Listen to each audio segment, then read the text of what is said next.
Okay, so today we're going to talk about three papers that cover vertical and horizontal scaling. One of them covers both, and the other two cover either vertical or horizontal scaling that can happen at the physical or container level. So the first paper talks about horizontal and vertical scaling of container-based applications using reinforcement learning, which is a popular technique nowadays for in machine learning. So there's five main concepts that you need to learn regarding reinforcement learning. The first two are the agent and the environment, which are crucial for the algorithm. So the agent is inserted in an environment, it perceives the state of the environment and takes an action upon it. Upon taking the action, it either gets a reward or cost, and it enters a new state.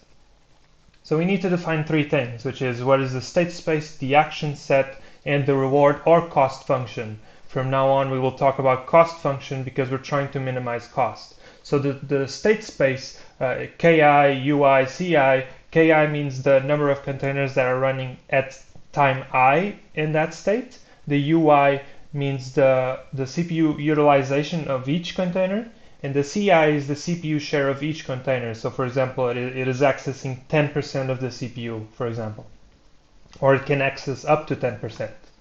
In the action set, we have a 5 action set or a 9 action set that has to do with horizontal and vertical scaling. So minus R means removing CPU share, plus R means adding CPU share, minus 1 means removing a container, plus 1 means adding a container, and 0 is just a do nothing action.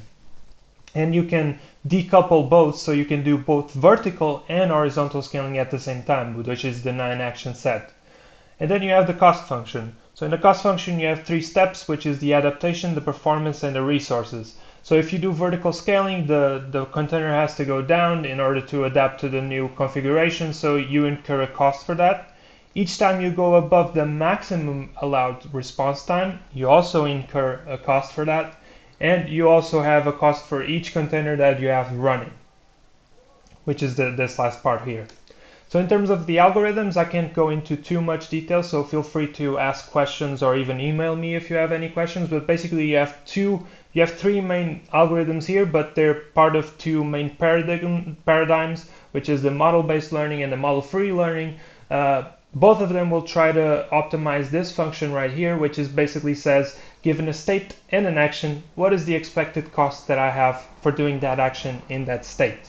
Model free basically only observes from the environment. It doesn't try to model it. DynaQ is kind of, this is, by the way, this is the Q learning basically. DynaQ is a hybrid of both. It tries to model the environment, but it also uses just straight vanilla Q learning. Basically, it tries to learn from simulations of the environment as well. And model-based learning tries to learn, so if I'm in this state and I do this action, what is the probability that I will go into any of those states? And what is the expected cost for entering those states? So it tries to actually model the environment. In terms of evaluation, we have 2 stages. We have data gathered by a simulation of how an application would behave under a certain amount of requests. The second stage is a real-world scenario with an application hosted in AWS that just computes the Fibonacci number. So it's a very easy application to model. In each stage you have 3 configurations. One which is trying to maximize the performance, so the cost for going above the maximum allowed response time is very high. The second one is trying to save as much as possible on resources, and the third one is just balancing out. Also, we're trying to see if the 5 action model is better than the 9 action model, or the 9 action is better than the 5 action. So when we look at the results, 5 action actually takes too long to run, and the results are pretty similar to the 9 action in terms of the model-free algorithms. For the model-based, it is essentially the same performance. The model-based is far superior, which is expected because it's modeling the environment. It's actually very good in terms of performance because it only hits 2% of Rmax violations compared to 17 and 25% for the model-free, which is the Q-learning and DynaQ algorithms. It also shines in balanced and resource-saving settings. It is able to maximize the CPU usage and reduce the number of containers, but the response time tends to infinity, so that's a bad thing. terms of the prototype base, so this is doing Fibonacci numbers on an actual service, the results do confirm and reinforce the findings of the simulation results. So one particular interesting thing is that the model-based algorithm is so good at optimizing resource usage that it needed 25 seconds to respond, while Q-learning is not so good, so it only needed 4 milliseconds. So maybe the model-based algorithm is actually too good for its own good. Another thing that I would have liked to see is a comparison with threshold algorithms, which are the ones that will be presented next. Elastic Docker's proposed system will be powering an automatic vertical elasticity scaler and will adjust the containers in order to correct the available resources. This proposal is an alternative to Kubernetes Elasticity, which is horizontal, as some programs like MATLAB or AutoCAD cannot be scaled horizontally, because they weren't designed with that in mind.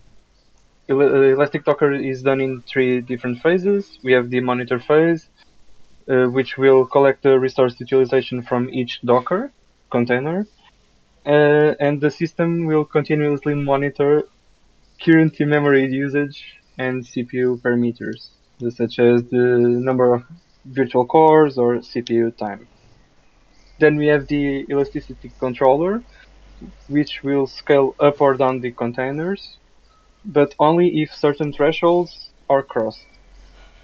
After scaling the memory or the CPU or both, there's a breathing period to give time for the container to adjust to the new resource pool. And then, if there are too many available resources, or the host doesn't have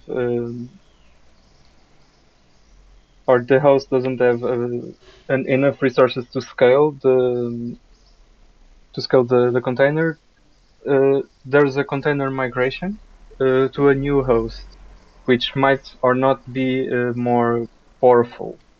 There's a set of pre-dumps before actually dumping everything to the new host, and this is done in order to reduce the downtime of the container. Then we have the evaluation. For evaluation, they approached these 5 different areas: the performance and the quality of experience, customer costs, resource utilization, migration efficiency, and comparison between Elastic Docker and Kubernetes. On the first graph, the levels are switched, but it is a comparison between Docker and Elastic Docker. As we can see, the response time with Docker shoots up at 200 requests per second, while Elastic Docker maintains a much flattened line, as it will scale in order to adjust to the amount of requests that are being received. The customer costs are reduced because now there is no need to overfit the VMs, as Elastic Docker will do that for us. The migration downtime is actually very low and imperceivable to humans. It is around 0.7 seconds while migrating Nginx and around 1.5 seconds while migrating Apache. On a comparison I had held with Kubernetes on the second graph, we can see that they are around the same times with low and medium workloads, but when we go to higher workloads, the execution time on Elastic Docker is much lower than the execution time on Kubernetes. The authors tweaked around different values for the thresholds and breathing durations and the values for memory and CPU changes. But these values are fixed and only are only for certain programs, for certain applications. So it would be interesting to see the usage of machine learning to learn and better adjust according to what program is running on each container. And there's also the problem that Docker doesn't allow the usage the adjusting of these quotas per container. So there's no way to tweak around that. In conclusion, this seems like a very good alternative to Kubernetes or horizontal scaling, and a solution for programs that cannot be scaled horizontally. This also has room for improvement with machine learning, and would be interesting to see it with Kubernetes or some other alternative to promote a diagonal scale. I will be talking about performance interference aware vertical elasticity for latency sensitive applications. Up until this paper's release date, most load management frameworks focused on horizontal scaling, and this requires initialization periods that can vary in duration. And this, among other things, can lead to quality of service violations that can themselves lead to service level objective violations. To avoid these issues and take into account workload variations and performance interference, cloud-hosted latency-sensitive applications, such as video gaming or video streaming, usually have more horizontal resources than they need. The problem with this is maintaining pre-allocated resources, and application instances will often waste resources, and this is what needs to be minimized. Essentially, this framework needs to be fast and accurate, and while also being adaptive. This is why it's done in an online fashion. To reduce input load, Pearson correlation is used. Features with low correlation are not used for prediction. Although the models are constantly updated, the forecasts are never stopped, so this will prevent any delay to the load manager. Another aspect to talk about is that the model used, which is Gaussian processes, were chosen because of a relatively small number of parameters, and since it is a probabilistic model, it can model the uncertainty of the behavior of the workload. The forecasts are achieved using a multi-step process. So in the first phase, the system level metrics are clustered in order to estimate performance interference levels. Then when combined with the associated workload measurements and the container level metrics, it is used to learn the performance model. Besides this, a time series GP model of the workload is learned, so it is possible to predict the next time step. In the second phase, which is prediction, the application performance is predicted in terms of latency. Also, the workload is forecasted using the time series and then passed as one of the inputs to predict latency, as I mentioned before. In the figure, we have the steps from the model learning from the framework, and with the red lines we have the learning steps, and with the black lines we have the prediction steps. As for testing scenario, it was considered one on which the workload follows a distribution emulated using real-world traces. The pattern used was the view statistics of Wikipedia's main page for 2 weeks. The first week used as training, and the second week used as testing. The results were promising when comparing to a threshold-based response, utilization and latency. It used about 19 and 14 extra resources, but it reduced the latency in about 40 to 31%. In this image, we can observe the distribution function of the response time for the 3 approaches used, or the 3 compared approaches. The one used was proactive. And as you can see, the yellow line represents about 90% probability. So there's a 90% probability that the response time was 27 or lower, or 0.27 or lower in the proactive response. And as you can see, it's better than both of them. To conclude, we can say that dynamic vertical elasticity solutions are becoming increasingly the first choice before using horizontal elasticity strategies. There needs to be more information to compare against different thresholds and for different kinds of sensitive applications. At the time of the paper, each of the clustered GP models was executed inside the same virtual machine.